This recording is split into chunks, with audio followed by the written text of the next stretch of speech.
Dia mau usaha apapun, kalau dia penghasilan stabil, contohnya dia mau usaha jualan, contoh tempe, pakai jualan digital, petani apalah namanya, jualan kopi. Tapi kalau yang paling penting bagi saya ada konsistensi penghasilan per bulan.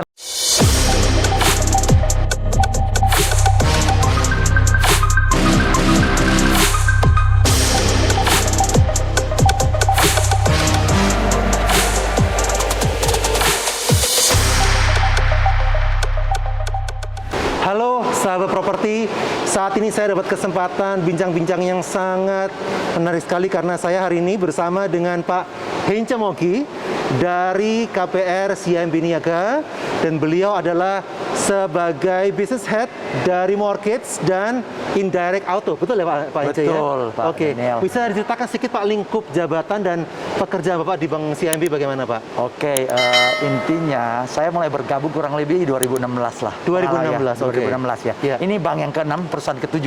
Bank ke-6, wah. Ya, perusahaan ke-7 ya, rata-rata saya menghandle kurang lebih sama di beberapa bank yang terakhir di sini. Lingkup pekerjaannya saya satu, dorongan untuk bisnis tumbuh. Yang kedua untuk kerjasama dengan beberapa partner, baik partner untuk broker, developer, termasuk juga finance company.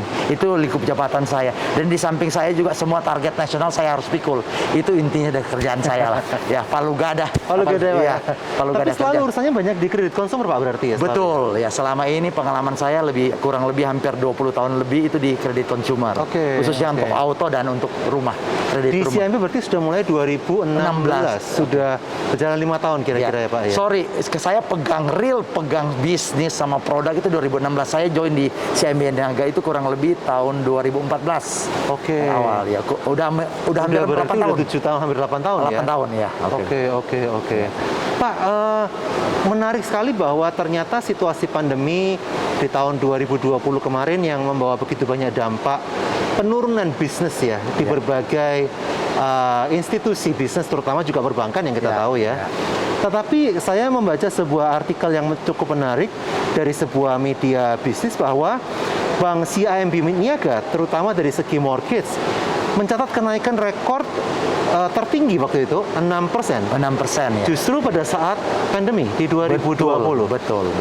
How could this happen ya Pak? Bagaimana ini bisa terjadi justru di saat semua bank lain sedang mengalami penurunan atau mengalami tiarap waktu itu? Ya, saya rasa gini Pak Daniel, kalau kita lihat pada waktu itu kita membaca peluang, dan kebetulan saya pribadi dan tim ditunjang oleh manajemen.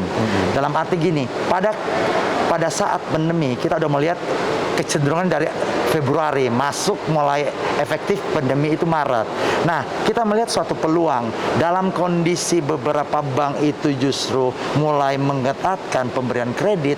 Saya kebetulan di CIMB Niaga itu ada kelebihan dana, dan ya ada kelebihan dana yang cukup besar. Orang pada waktu itu banyak yang nggak membelanjakan uang, malah simpan uang. Apalagi pada waktu itu yang simpanan 5 miliar ke atas itu naik hampir 30%. Lucu sekali ya, justru pada saat pandemi fundingnya naik luar biasa. Naik luar biasa, itu dalam sejarah termasuk tertinggi. Kenapa? Orang banyak simpan dana, karena pada waktu itu orang masih wait and see, takut untuk mengeluarkan uang. Kedua, dunia bisnis pada waktu itu sempat stuck. Akibatnya pemilik modal ini, para pengusaha itu taruh dana di bank-bank. Dan saya lihat di CIMB pada waktu 2020 itu dana 5 miliar ini yang justru tumbuh luar biasa dibandingkan tahun-tahun sebelumnya. Akibat peluang ini yang saya lihat, saya berkesimpulan ada peluang untuk penyaluran kredit karena ada dana di bank kita yang cukup besar yang disimpan. Dan saya akhirnya mengajak teman-teman pada waktu itu, kita campaign dengan apa? Kita menjadi teman di kala susah. Itu yang saya campaign pada waktu itu. Jadi saya ajak teman-teman dari rekan-rekan agent properti, broker, stakeholder yang lain, nasabah, untuk kita garap sama-sama. Nah, itu yang membuat kita bisa masuk ke market properti yang notabene diperkirakan akan shrinking, turun, malahan kita tumbuh lebih double dari pasar pada waktu 2020. Akhirnya pertumbuhan kredit kalau kita lihat pada waktu itu ya kurang lebih tumbuh akhir tahun 2020 masih tumbuh properti 3% KPR, tapi kita bisa tumbuh 6%, hampir 6, double. Dan juga kita setelah kita rangkul teman-teman agent properti, developer, kita juga menawarkan yang namanya program yang saya sebut apa ya? Pricing palu gada. Apa lu minta ada, gua ada. Jadi varian bunga itu ada fix setahun, fix 3 tahun, fix fix 5 tahun, fix 10 tahun, fix menurun pertama kali yang ada di bank di Indonesia itu saya lakukan di sini. Itu saya segmennya sebenarnya untuk investasi, orang-orang investasi. Akhirnya dengan varian produk yang saya perluas dan saya ajak teman-teman semua dari broker maupun developer, kita sama-sama sering bikin webinar pada waktu itu. Saya bisa sebulan hampir 60 kali. Makanya itu terciptalah 60 kali webinar sebulan. dalam sebulan. Itu mungkin bank pertama ya rekor. Saya juga belajar dari kondisi begini Pak Daniel. Jadi saya bilang saya pernah ngalamin kan 98. Salah satu traction ekonomi paling berat ya. Paling parah waktu Terus itu. 2005. Betul. 2008. Betul. Subprime mortgage ya. Baru masuk 2010 sempat ini pengetatan LTV. Jadi saya bilang ya hampir 20 tahun saya udah ngalamin 5-6 kali masa sulit, tapi ya bersyukur ya dengan bantuan teman-teman, kepercayaan nasabah dan stakeholder broker developer kita masih bisa tumbuh. Ya tentunya kreativitas juga yang kita coba tawarkan. Itu yang membuat kita mesti tumbuh. Menarik sekali bahwa justru pada saat pandemi ternyata lebih banyak simpanan yang levelnya premium itu bertambah jumlahnya. Tadi Bapak bilang di atas 5 miliar malah pertumbuhan simpanan dana meningkat pesat. Iya, sangat tinggi. Pada waktu COVID itu dalam sampai Bisa dengan dikasih angkanya nggak bakal naikkan itu antara 2019 dan 2020 untuk simpanan di atas 5M itu jadi kenaikan berapa besar? kurang lebih 30% dan absolute amount itu kenaikannya hampir 366 triliun. Secara jumlah seluruh bank. Oh, wow. Iya, luar biasa. Yang kita lihat kalau pada waktu ekonomi yang lagi booming itu nggak gitu besar pertumbuhan untuk itu. Tapi yang 1 miliar ke bawah justru mengalami penurunan. Ya karena orang itu ya yang banyak pakai untuk untuk kebutuhan sehari-hari. Tapi yang kelas menengah ke atas justru dia simpen duitnya. Dia nggak putar dalam bisnis karena bisnis pada waktu itu hampir stuck. Betul. Akibatnya dia simpan. Nah itu yang saya lihat peluang dan saya bekerja sama dengan beberapa property agent, beberapa broker besar, developer besar saya tawarkan. Malah kita sama-sama jualan ke nasabah. Jadi benar-benar ini yang membuat kita tumbuh luar biasa. Itu yang saya lihat peluang. Karena gini, gimana pun dalam keadaan kondisi susah, saya selalu pribadi Pak berprinsip. Saya nggak pernah ikut tren. Tren itu lagi menurun, saya akan ciptakan tren. Jadi saya bilang ke anak-anak, jangan pernah mencari peluang pada waktu susah. Lu ciptakan peluang. Yes. Nah itu yang saya terapin. Makanya kita bisa tumbuh, CMB Niaga ini tumbuh double digit. Itu sih Pak Daniel kira-kira pengalaman yang saya bisa berbagi. Justru orang akan sangat sulit melihat peluang di saat-saat krisis sebetulnya ya. Betul. Tetapi hari ini karena jujur kami para property agent banyak melihat pada saat 2020 kemarin mayoritas bank-bank besar mereka menahan diri di dalam melakukan pencairan KPR ya, dan kemudian keagresifan mereka juga untuk mendapatkan calon debitur baru juga lebih agak ditahan. Tetapi yang saya lihat waktu itu justru teman-teman dari CIMB Niaga semakin agresifnya berlipat-lipat. Tapi rupanya ini kuncinya karena rupanya simpanannya gede ya Pak, fundingnya. Selain simpanan gede, Iya. prinsip kita di mortgage, di KPR CIMB Niaga selalu ciptakan gini. Moto saya jangan pernah ikut tren. Kalau orang ke kiri, orang stop, saya justru harus lebih agresif. Kalau orang agresif, mungkin saya bisa stop. Itu bisa sebaliknya. Tapi intinya saya bilang apa? Kenapa mortgage kita tumbuh? Karena moto kita di mortgage CIMB Niaga itu jangan pernah ikut tren, ciptakan tren. Jadi kalau orang pakai baju putih, semuanya putih, saya akan pakai baju merah sendiri. Tampil beda. Iya, tampil beda. Itu yang mendorong kita, customer masih percaya, masih lari ke kita. Pada waktu itu kan relatif stagnan lah ya dunia kredit, apalagi KPR, semua takut kan. Iya. Justru kita lihat peluang di situ. Tapi untungnya dari manajemen semua betul-betul setuju dengan hal itu ya. Tentu. Jadi pada waktu jadi kita punya likuiditas yang bagus. Nah, manajemen juga kita harus dukung semua program pemerintah dan harus bantu customer yang membutuhkan kredit pada saat susah. Makanya kita hadir dengan campaign apa? Ayo kita jadi teman untuk membantu kalian untuk bisa mendapatkan kredit pada waktu beberapa mungkin bank itu agak lebih stop. Ya, kita tetap bantu yang membutuhkan itu. Samping ya memang untuk bisnis kita sama mendukung program pemerintah pada waktu itu harus menumbuhkan ekonomi kan. Makanya kita masuk di sini.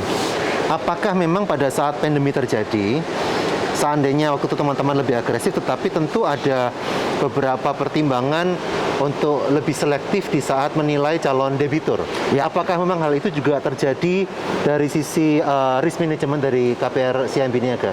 Pasti terjadi, Pak. Jadi gini, kalau bilang masalah parameter-parameter itu untuk pada kondisi COVID semua diperketat, termasuk di kita. Oke. Iya. Tapi dengan pengetatan ini saya nggak nyerah.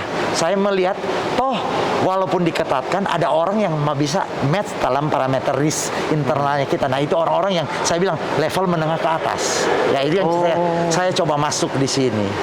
Ya, jadi justru pada saat 2020 terjadi lebih banyak volume mortgage-nya meningkatnya justru yang di level menengah ke atas. Iya, jadi bukan menengah ke atas, Pak. Artinya gini, secara tiket size itu masih main di 1 sampai 1,5. Cuman orang yang ngambil ini umumnya orang yang menengah ke atas yang beli pada waktu itu. Jadi makanya masih kita dapat. Jadi dari segi kemampuan membayar tidak banyak terpengaruh dengan adanya COVID itu. Artinya yang saya bilang punya simpanan itu umumnya 5 miliar ke atas. Karena orang-orang kayak gini rata-rata punya duit yang lebih, kemampuan yang lebih. Itu yang saya garap. Berarti apakah betul bahwa berarti sebagian besar yang pada akhirnya menjadi nasabah mortgage-nya KPR CIMB Niaga memang adalah nasabah-nasabah sendiri yang di area preferred yang memang mereka tabungan di atas 5M tadi? Betul. Mostly yang disasar? Iya. Artinya yang saya sasar adalah nasabah internal dulu, tapi banyak juga yang nasabah baru, Pak. Iya, tapi saya lihat segmen ini, tentunya itu yang saya waktu itu ngomong sama teman-teman broker, developer, gimana kita bukan jualan produk, gimana kita menjual supaya orang-orang yang simpanan 5 miliar ini keluar untuk membeli produk. Bagaimana caranya, Pak? Karena waktu itu kan funding naik kan tujuan mereka sebenarnya mereka justru menahan diri ya. Justru itu saya kolaborasi dengan beberapa developer besar properti dengan Xavier Max juga. Kita sama-sama kan ingat pada waktu itu justru kita tawarkan produk menarik dengan beberapa malah dapat diskon kan beberapa produk. Xavier juga dapat barang-barang bagus. Kita undang nasabah itu. Makanya saya bilang pada waktu itu saya melakukan webinar untuk jualan produk bareng partner developer termasuk Xavier Mats itu hampir 60 webinar sebulan, Pak. Nah, itu yang mendorong kita masih tetap tumbuh. Ya. Jadi peluang yang Bapak lihat waktu itu adalah karena pertumbuhan jumlah funding menengah ke atasnya sangat besar, Bapak berusaha mengelola nasabah-nasabah inilah yang pada akhirnya diarahkan untuk mereka bisa belanja mengambil aset properti baru, melihat peluangnya mungkin dengan harga terkoreksi dan sebagainya ini. Wow. Ya, jadi ternyata ini mungkin belum tentu semua pemain mortgage lainnya yang berpikir ke sana waktu itu ya. Kalau saya mau ikut tren, Pak, pada waktu itu seharusnya saya ikut. Ya udah, semua perketat saya perketat dong. Semua ngerem. Iya, saya ngerem. Itu mindset cara berpikir yang orang ikut tren. Justru saya nggak mau ikut tren. Makanya saya balik cara berpikir itu. Orang ngerem, saya baca peluang malahan saya lebih agresif. Itu makanya kita bisa tumbuh. Itu yang menjadi pertanyaan kita sih waktu itu. Tentu kita sebagai agen properti tentu sangat terbantu ya, dan kita thank you so much Pak buat segala kemudahan yang sudah diberikan sepanjang tahun 2020 kemarin. Tapi tentu dari sisi para brand agen properti yang besar-besar juga pikir waktu itu kenapa di saat semua bank itu mengurangi faktor risiko dengan mengurangi agresivitas di mortgage, ternyata CIMB malah meningkatkan keagresifannya ya dengan Bapak tadi bilang 60 webinar sebulan dan sebagainya. Itu sesuatu yang hari ini saya lihat hanya CIMB yang berani melangkah ke sana ya.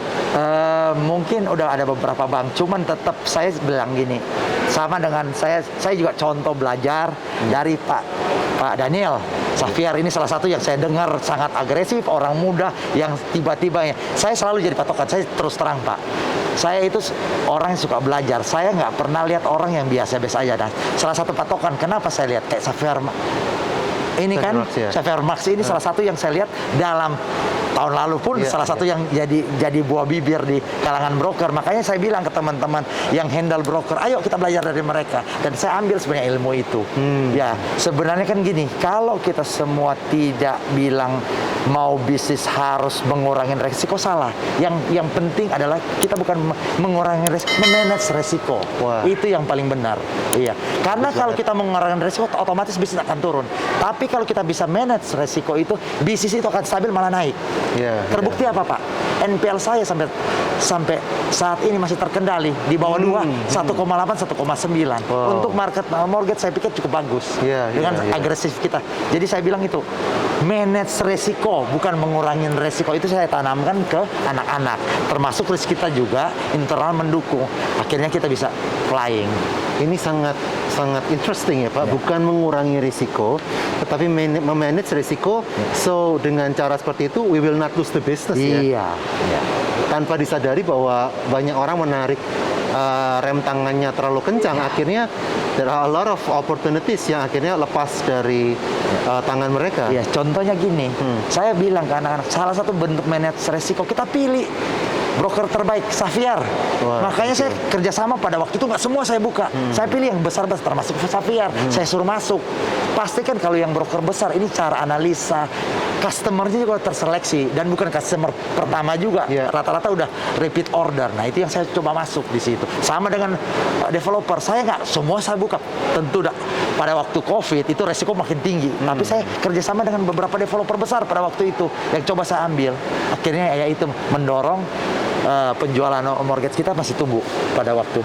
Pada saat pandemi kemarin Pak, waktu 2020 sampai dengan mungkin hampir pertengahan tahun ini ya, sebenarnya sebagian besar kontribusinya apakah dari transaksi primary atau dari secondary Pak? Ya, gini, kebetulan strategi masing-masing pemain KPR itu beberapa bank beda-beda. Nah, Ya. saya pada waktu COVID terjadi dan sebelumnya memang kita fokus 3 tahun pertama itu di primary market.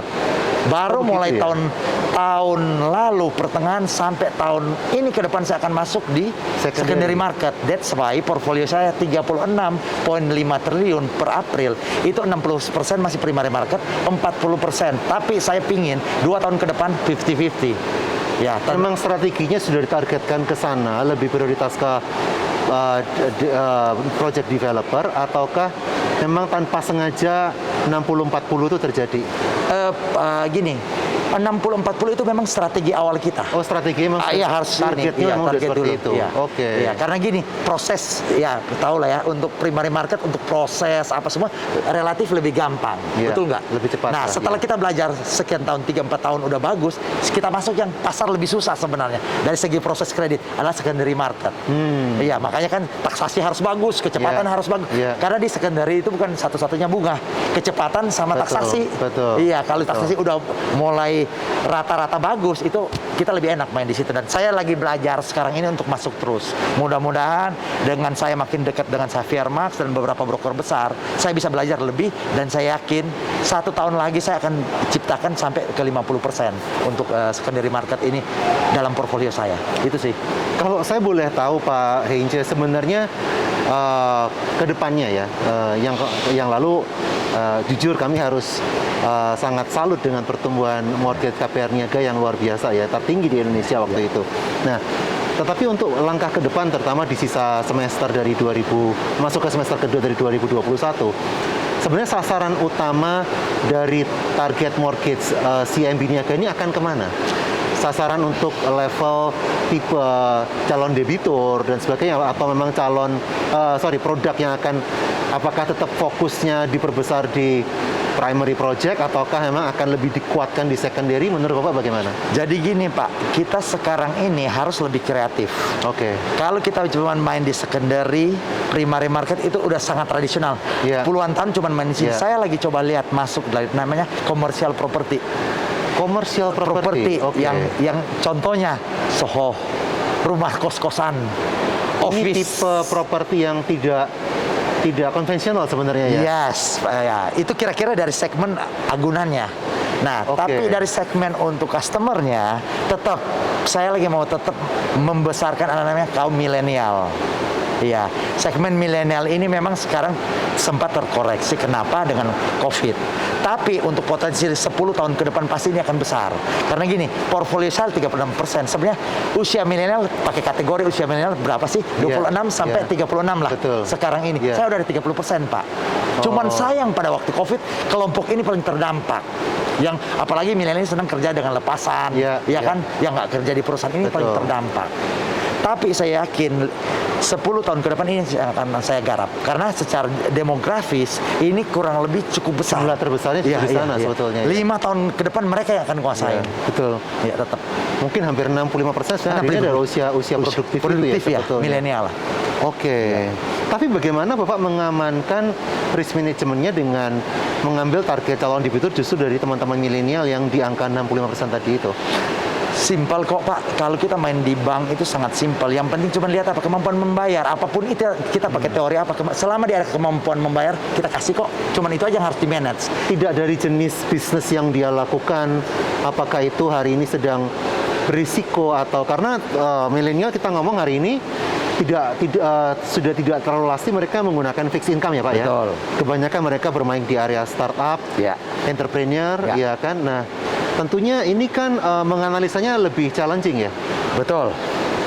Oke.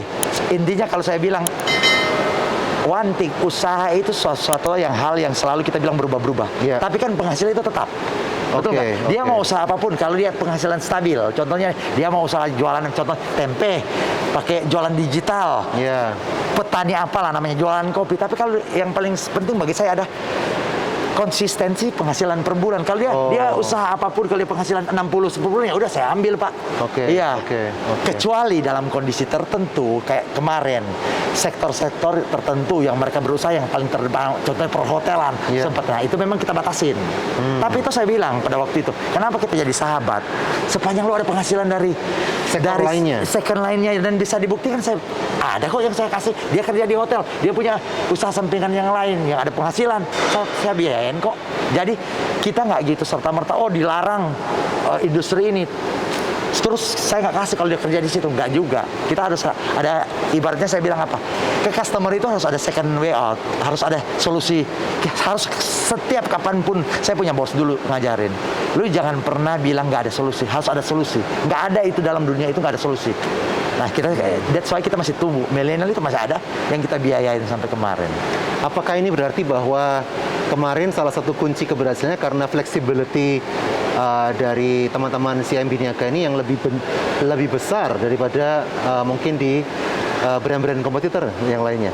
Bisa dibilang begitu. Iya. Bisa dibilang. Satu yang membuat kita tetap tumbuh, satu memang dukungan dana, dukungan manajemen. Kedua kita memang berani berbeda. Yang ketiga saya bilang fleksibilitas ini masih terjadi kok pada waktu COVID. Bukan saya rem. Nah itu yang membuat kita masih tumbuh.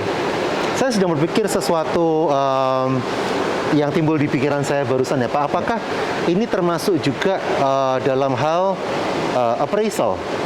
Ya, kan karena tentunya salah satu risk manajemennya adalah di berapa nilai plafon pencairannya. Ya kan, apakah memang pada saat kemarin itu teman-teman di CIMB Niaga dalam tanda petik lebih berani atau bagaimana di dalam pandemi sampai dengan hari ini? Kalau kita lihat appraisal sebenarnya saya nggak bisa mengelonggarkan, nggak ngatatin rata-rata sama.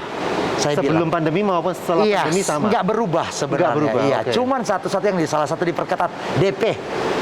DP-nya nggak bisa terlalu kecil berarti? Iya, nggak gitu kecil, lebih besar. Misalnya biasanya cuma 5%, kita tambah ke 10%. Itu yang kita strategi yang kita pakai. Ya, di samping itu memang kita juga melihat salah satu source yang paling bagus kita berpromosi pada waktu itu nggak lagi cuman dalam arti konvensional, webinar, digital, kita lakukan semua di situ. Jadi dalam kondisi normal kita melakukan misalnya 5 kegiatan, saya melakukan 10 sampai 20, lebih banyak kegiatan. Baik beriklan dalam dunia digital, pendekatan approach ke customer, sama kerjasama dengan partner kita, lebih banyak aja. Itu strategi kita. Ya kalau bunga kan relatif, bunga itu semua bank udah bersaing lah. Gitu. Dan thank you so much Pak, kemarin ternyata CIMB salah satu yang menyediakan budget untuk branding secara bersinergi cukup besar ya. Nah, itu saya lupa ya. Justru itu saya bilang ya ke teman-teman, pada waktu teman-teman kita membutuhkan support, nah kita masuk di situ. Walaupun ya memang nggak besar-besar amat kan. Contoh dengan Xavier, kita bikin branding sama-sama. Kita lakukan gathering sama-sama. Nah, kita lakukan dan kita sangat didukung sama manajemen. Daripada Pak saya keluarin 1 miliar Iya, iklan di iya, koran, iya. nggak ada deh. Mendingan Betul, saya above the betul. line kok, below the line. Betul. Saya bilang, saya datang kepadanya, ayo kita bikin catering kita ini, ayo saya sponsor. Nah akhirnya saya juga tarik Arbi ya, Iya. anggota Arbi Betul. semuanya, dan sangat disupport. Saya bikin mungkin berapa banyak kegiatan yang kita lakukan. Walaupun cuma ya kalau dibilang secara budget promosi itu nggak gitu besar, ya tapi lebih efektif Pak pada waktu Iya. itu sih. Jadi sahabat properti waktu itu memang selama musim pandemi salah satu support terbesar dari CIMB Niaga kepada kami semua para teman-teman broker, baik Xavier Marks ataupun dari teman yang lain yang sangat dirasakan adalah CIMB banyak menggelontorkan support dana melalui paid promote ya di Yes. berbagai digital media Ya, ya. yang bersinergi dengan iklan-iklan properti dari para teman-teman broker. Betul. Jadi ya. waktu saat teman-teman broker properti mengeluarkan iklan produknya di sosial media, selalu itu disupport dana untuk iklan digital dari CIMB Niaga, dan itu sangat berarti ya, sekalipun mungkin secara anggaran Ya. corporate tidak besar, Iya. tapi itu lebih tepat sasaran Powerful, karena Pak. Powerful. berdampingan dengan produknya Ya langsung. betul. Ya. Iya. Wow. Ya. Dan so far sampai hari ini masih CIMB loh Pak yang melakukan. Thank you Pak. Ya memang saya nggak bisa, dana saya kita terbatas, tapi Ya. saya bilang mendingan saya gandeng teman-teman, tapi bisa powerful untuk manfaat kedua belah pihak. Itu lebih Oke. lebih ini. Ya. Bagaimana dengan proses pengajuan Pak? Apakah hari ini itu menjadi salah satu ujung tombak dari divisi Bapak? Oke. Menarik nih Pak pertanyaan. Kebetulan kita akan launching, tapi belum sampai ke broker. Namanya Oke. Octofriend. Octofriend. Iya. Oke. Nanti mungkin saya akan launching ini benar besar-besaran di bulan depan dengan broker. Semua pengajuan proses itu akan melalui termasuk referral aplikasi pakai sistem. Oh begitu. Iya. Pembayaran Oke. komisi akan di tap semuanya di handphone. Jadi intinya kita baru mulai dengan member kita dulu. Yang Oke. udah pernah referral club, yang udah jadi anggota, kita lagi masukin ke sistem namanya Octofriend. Oke. Baru kita lagi mulai bulan ini dengan member-member internal yang untuk masuk untuk memberikan refer. Nah, kita nanti saya akan jelaskan dalam episode berikut lah Pak ya. Iya. Saya akan keluarin namanya Octofriend, sistem yang referral dari broker siapapun itu melalui satu genggaman dengan melalui handphone. Ini kita Dan itu akan langsung berlaku nasional. berlaku nasional nantinya. Oh wow. Iya. Itu Yes. berupa aplikasi atau dari web Pak? aplikasi yang Oh, kita jadi buat langsung sendiri. aplikasi mobile apps ya berarti mobile ya? apps ya. Wah sangat handy ya Namanya berarti. Octofriend. Dan itu nanti mungkin setiap partner agent akan mendapatkan akses ya Pak berarti ya? Betul. Kenapa saya jual ini Pak? Ini konsep yang kita beyond dari cara berpikir yang udah beyond. Saya lakukan ini 3 tahun lagi. Lalu saya berpikir, suatu waktu bank itu tidak memerlukan lagi namanya karyawan tetap. Oke.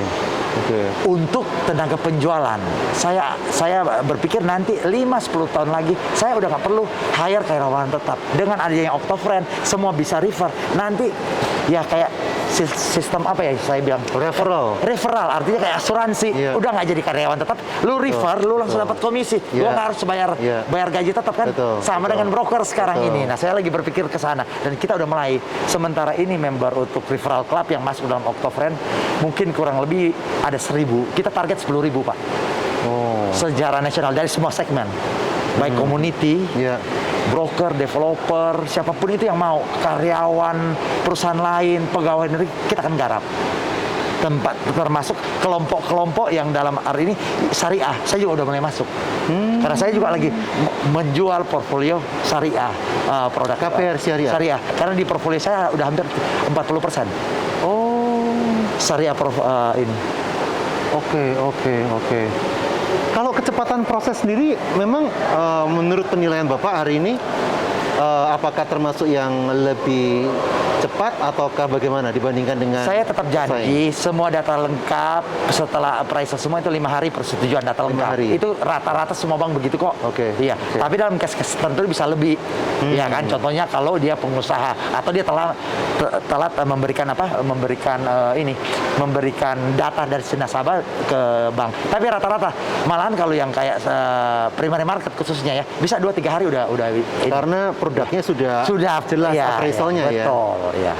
Kalau secondary itu selama data lengkap 5 sampai 6 hari lah, Pak. 5 sampai 6 hari kerja ya. Oke, wow. Menarik sekali soal yang aplikasinya itu ya Pak ya. Iya, jadi nanti ke depan semua itu lebih percepat. Apalagi Bung Akil kan menarik kapan Pak sekarang ini. Ya, Fitur apa saja yang akan nanti ditempatkan di dalam mobile apps itu? Yang kita create pertama, staging pertama itu jadi pada waktu dia mau refer, dia udah bisa lagi kirim data apa semua by system. Semuanya posting ya? Iya, posting. Setelah nanti dengan berjalannya waktu udah di approve apa yang bisa dilihat di sistem. Terus termasuk pembayaran komisi apa segala, buka rekening ini langsung bisa dibaca dalam sistem itu. Udah ditransfer apa belum? Itu baru stage 1. Nanti akan banyak lagi pengembangannya ke sana. Proses itu sudah ada trackingnya berarti? Ada trackingnya, iya. Tapi trackingnya tidak hanya untuk debitur, malah untuk agentnya, untuk Agentnya justru sampai pencairan komisi semua iya, bisa ini justru kelihatan. diutamakan ke agent, ke yang merefer, itu yang kita utamain dulu, Pak. Iya. Wow. Iya. Ini akan Ya, sebuah namanya kabar baik ya buat teman-teman agent broker yang selama ini memang berharap mereka bisa lebih memantau progres pengajuan KPR sampai dengan pencairan komisinya. Pencairan komisi ya melalui sistem ya namanya Octofriend. Octofriend. Iya, Octofriend ya. Oke, tapi itu adalah mobile apps yang terpisah dengan Octo dari CIMB tabungan ya, Pak ya? Apps-nya terpisah kan nanti ya? Terpisah ya. Oke. Jadi Octofriend ini ada untuk tabungan ada, untuk kartu satu sistem tapi bisa dipakai semua produk. Menarik Nanti sekali. mungkin ke depan bisa jadi orang broker bukan cuman untuk kan gini. Broker properti itu harus lebih luas cara berpikir, bukan cuman jualan properti. Suatu waktu bisa dapat penghasilan dari jualan semua produk. Iya. Kenapa enggak, Pak? Yang penting ada penghasilan kan. Itu yang kita mau didik ke depan. Jadi mindset nanti tenaga penjual bisa termasuk investment ya nanti. Investment, betul. Investment, funding, apapun itu. Kita lagi kembangkan semuanya. Wah, kalau kita bisa sinergi sampai secara digital, ya. Nanti ini bisa. Nanti kita ngomong ya. Nanti kita ngomong. Kita ngomong di belakang ya. Ya. Oke. Tapi pembicaraan kita ini pasti dipantau oleh yang lain-lain ya. Nggak apa-apa, Pak. Ya, yang susah kan idenya, Pak. Kalau contek gampang. Tapi kalau kita udah punya ide, kita bisa lebih cepat melangkah. At least sudah jalan lebih dulu. Betul. Iya. Oke. Pak, thank you so much buat bincang-bincangnya. Terima kasih. Dan saya dapat banyak insight hari ini, termasuk juga semua support yang sudah diberikan kepada teman-teman broker, mewakili Arepi dan Xavier Marks juga, Pak. Thank you so much ya. Dan semoga ini bukan kali terakhir ya, Pak, kita bincang-bincang lagi. Nanti akan ada serial berikutnya. Kita bikin lebih menarik lagi ya buat teman-teman yang Octofriend mulai nanti kita ketemu lagi itu. Terima kasih juga buat Xavier Marks sama Arepi yang sangat membantu CIMB Niaga. Kita nggak bisa jalan, kita nggak bisa tumbuh tanpa bantuan khususnya Pak Daniel selama ini. Itu kira-kira dari kita. Terima kasih. Demikianlah sahabat properti tadi bincang-bincang saya dengan Pak Hinca Moge, salah satu petinggi yang sangat penting dari KPR CIMB Niaga. Dan Anda tadi mendengar langsung bagaimana CIMB Niaga menjadi salah satu bank dengan pertumbuhan terbaik dari sisi mortgage, dan juga apa yang akan menjadi terobosan-terobosan digital di dalam masa-masa mendatang. Saksikan terus, jangan lupa subscribe channel Xavier Marks Indonesia, like dan komen semua pertanyaan kalian di bawah ini. Thank you dan sampai ketemu kembali. Salam Xavier Marks ya.